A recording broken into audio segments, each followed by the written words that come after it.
1 फरवरी 2025 आज वह शुभ दिन है जिस दिन देश के यशस्वी प्रधानमंत्री श्री नरेंद्र मोदी जी, जिनके तीसरे कार्यकाल के पहले बजट में एवं माननीय वित्त मंत्री श्रीमती सीतारमण जी के 8वें बजट में हमारे भारत के स्वर्गीण उन्नति के लिए जो कदम उठाए गए हैं वो साफ तौर से विकसित भारत के लिए बढ़ते हुए कदम स्पष्ट रूप से देखे जा सकते हैं। आज हमने देखा कि युवाओं के लिए, किसानों के लिए, गरीबों के लिए और हमारी नारी शक्ति का सम्मान हो, सबके लिए हमारे देश के प्रधानमंत्री जी ने हमेशा जो अपने संबोधन में कहा कि आगामी जो बजट होगा वह बजट हमारे मध्यम वर्गीय और गरीब लोगों के लिए मां लक्ष्मी की कृपा लेकर आएगा। आज बड़ी प्रसन्नता है कि हमारे जो मध्यम वर्गीय लोग हैं, हमारे जो गरीब साथी लोग हैं, उनके लिए सरकार ने इस बजट में, चाहे वो कैंसर की दवाई हो, रेलवे में वंदे भारत ट्रेन का 100 से ज़्यादा बढ़ाना हो, या हमारी सरकार में नारी शक्ति के सम्मान को आगे बढ़ाने के लेकर प्रोत्साहन के लिए जो बजट बनाया है, उसमें मध्यम वर्गीय की मन में जो एक उम्मीद थी कि 10 लाख तक अभी एग्जामिनेशन होना चाहिए, उस लिमिट को और बढ़ाते हुए 12 लाख रुपए तक ला दिया है।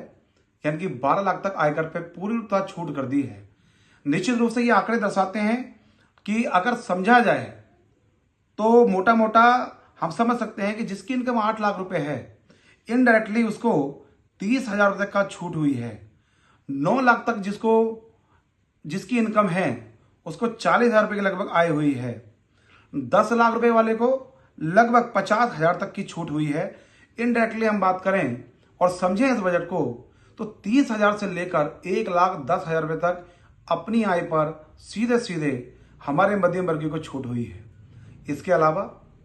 अभी अगले सप्ताह हमारे आयकर अधिनियम को जो पार्लियामेंट में रखा जाना है, किसानों के लिए भी और रेलवे के लिए भी,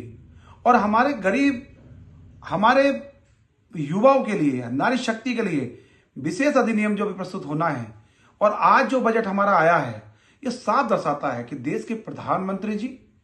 जो हमेशा कहते हैं सबका साथ, सबका विकास और सबके लिए प्रयास, सबके प्रयासों से इस बजट में ये साफ तौर पे देखा जा सकता है कि हमारे देश के यशस्वी प्रधानमंत्री हर तबके की चिंता करते हैं। वो युवाओं की भी चिंता करते हैं, वो किसानों की भी चिंता करते हैं, वो हमारे अन्नदाता के रूप में जो किसान हैं उनकी चिंता तो करते ही हैं, साथ में नारी शक्ति की और हमारे जो सब मध्यम वर्गीय लोग हैं, इन लोगों के ऊपर भी पूरा अपना ध्यान रखते हैं। तो निश्चित रूप से आज बहुत सारे चेहरों पर एक नई चमक, नई उमंग देखने को मिल रही है। और इस बजट के लिए मैं अपने माननीय प्रधानमंत्री जी का और माननीय वित्त मंत्री जी का तहे दिल से धन्यवाद करता हूं, आभार करता हूं।